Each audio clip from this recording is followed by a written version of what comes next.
Hi guys, this is Shamsali once again with another video, another topic and another concept.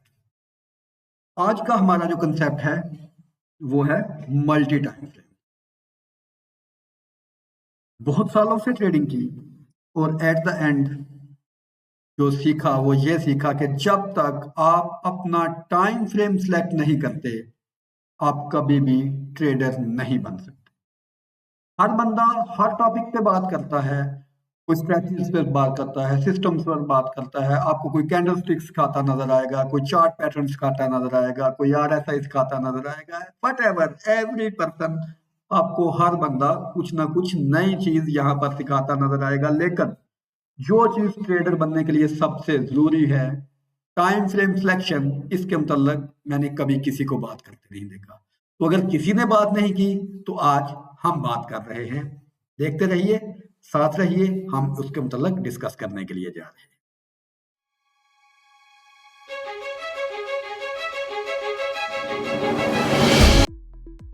Multi time frame के मुतल्लिक बात करने की जरूरत क्यों पेश आई? मैंने एक बुक पढ़ी trading for living doctor Alexandra की, और इसके अलावा बहुत सारे डिफरेंट टाइप के ऑथर्स की बुक्स पढ़ी।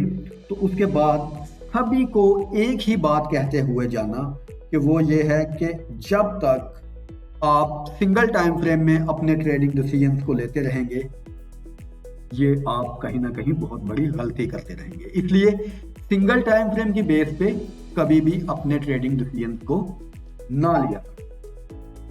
और उसके बाद साथ साथ ये बात कि आप मल्टी टाइम फ्रेम यूज करो, और मल्टी टाइम फ्रेम में भी higher time frame is the boss. Higher time frame always rule करता है, इसलिए आप अपने लोअर टाइम फ्रेम्स को हायर टाइम फ्रेम्स के साथ मिक्स मैच करके देखो कि क्या बन रहा है।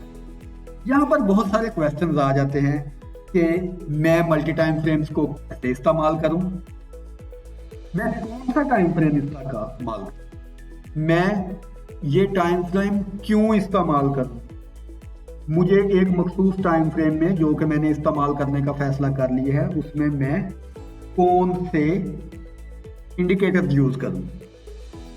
इन क्वेश्चंस के बाद अगले क्वेश्चंस आ जाते हैं कि मुझे किस ट्रेंड में एनालाइज करना चाहिए, किस टाइम फ्रेम में ट्रेंड को देखना चाहिए, किस टाइम फ्रेम में मुझे पोजीशन लेनी चाहिए, किस टाइम फ्रेम में मुझे एग्जिट करना चाहिए।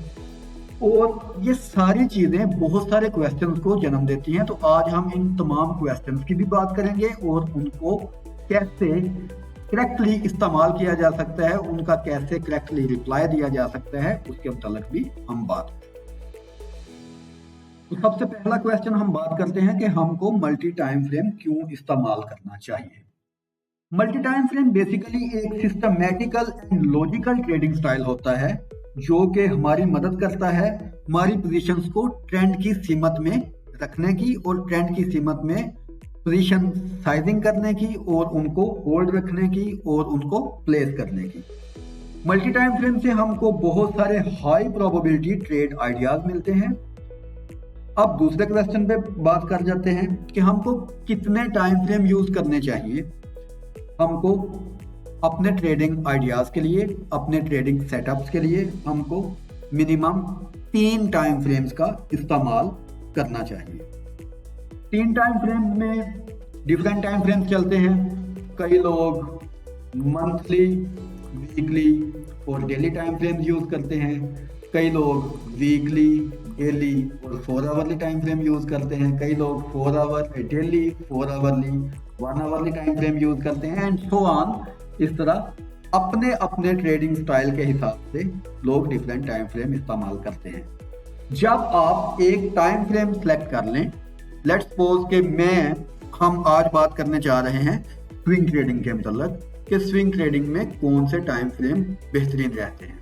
तो स्विंग ट्रेडिंग में मैं जो टाइम इस्तेमाल करता हूँ अपने तौर पे, मैं डेली, 1 आवरली एंड 5 मिनट का कॉम्बिनेशन यूज करता हूँ अपनी स्विंग ट्रेडिंग की टाइम फ्रेम में।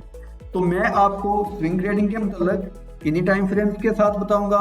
लेट्स सपोज कि अगर आप डे ट्रेडर हैं, आप छोटे टाइम फ्रेम में काम करते हैं, तो आप 4 आवरली, 3 मिनट और 1 मिनट का कॉम्बिनेशन यूज कर सकते हैं।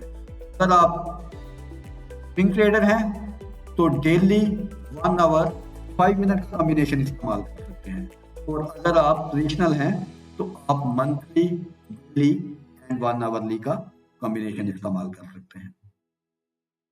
लेकिन मैं तो कभी कभी जब साल खत्म होता है तो 12 मंथ का चार्ट भी इस्तेमाल करता हूँ। लेकिन आज हम स्पेसिफिक बात करेंगे कि स्विंग ट्रेडिंग के लिए कौन से टाइम फ्रेम इस्तेमाल करने चाहिए और किस तरह हम उनको प्रॉपर तरीके से अपने ट्रेडिंग सेटअप उसके साथ क्रिएट कर सकते हैं। तो सबसे पहले हम आ जाते हैं डेली टाइम फ्रेम में। ये सबसे बड़ा टाइम फ्रेम हमारा होता है। तो डेली टाइम फ्रेम में हम किस चीज को आइडेंटिफाई करेंगे? डेली टाइम फ्रेम में हम सिर्फ और सिर्फ ट्रेंड की आइडेंटिफिकेशन करेंगे कि ट्रेंड किस सीमत में जा रहा है, ताकि हमें अपने ट्रेडिंग डिसीजन लेने में आसानी हो और हम आसानी के साथ अपनी एंट्री एंड एग्जिट को मैनेज कर सकें। सबसे पहले ट्रेंड इज फ्रेंड, तो डेली टाइम फ्रेम में, सबसे बड़े टाइम फ्रेम में हम ट्रेंड को आइडेंटिफाई करेंगे, क्योंकि वीडियो के स्टार्ट में हमने डिस्कस की थी कि bigger time frame, higher time frame is always boss, और हायर टाइम फ्रेम हमेशा अपनी इज्जत करवाना जानता है। जैसे कि हमारे माशरे में हायर स्टेटस के जो लोग होते हैं वो रिकग्नाइजेशन उनकी ज्यादा होती है और उनकी इज्जत भी ज्यादा होती है, इसलिए बड़े टाइम फ्रेम को ऑलवेज ज्यादा इज्जत देनी है। और बड़े टाइम फ्रेम में जो सबसे पहली चीज हमने देखनी है वो ये है कि हमने ट्रेंड की आइडेंटिफिकेशन करनी है। ट्रेंड की आइडेंटिफिकेशन के डिफरेंट तरीके हैं। आप किसी भी तरीके से अगर ट्रेंड आइडेंटिफिकेशन करते हैं तो आप उस तरीके से बड़े टाइम फ्रेम में अपना ट्रेंड देखें। कई लोग मूविंग एवरेज के साथ करते हैं, कई लोग आरएसआई के साथ करते हैं, कई लोग प्राइस पैटर्न्स के साथ करते हैं। तो मैं पर्सनली प्राइस पैटर्न्स के साथ करता हूँ, मैं हायर लोज के साथ करता हूँ। तो मेरे लिए अभी डेली टाइम फ्रेम में जो सिग्नल है गोल्ड का वो बाय का है। तो डेली टाइम फ्रेम में हमने कुछ नहीं करना, हमने सिर्फ और सिर्फ ट्रेंड आइडेंटिफिकेशन करनी है। सॉरी, मैं थोड़ी सी करेक्शन कर दूं, मेरे लिए डेली टाइम फ्रेम में सिग्नल सेल का है, ओके, प्राइस पैटर्न के हिसाब से, स्मार्ट मनी के हिसाब से, ओके।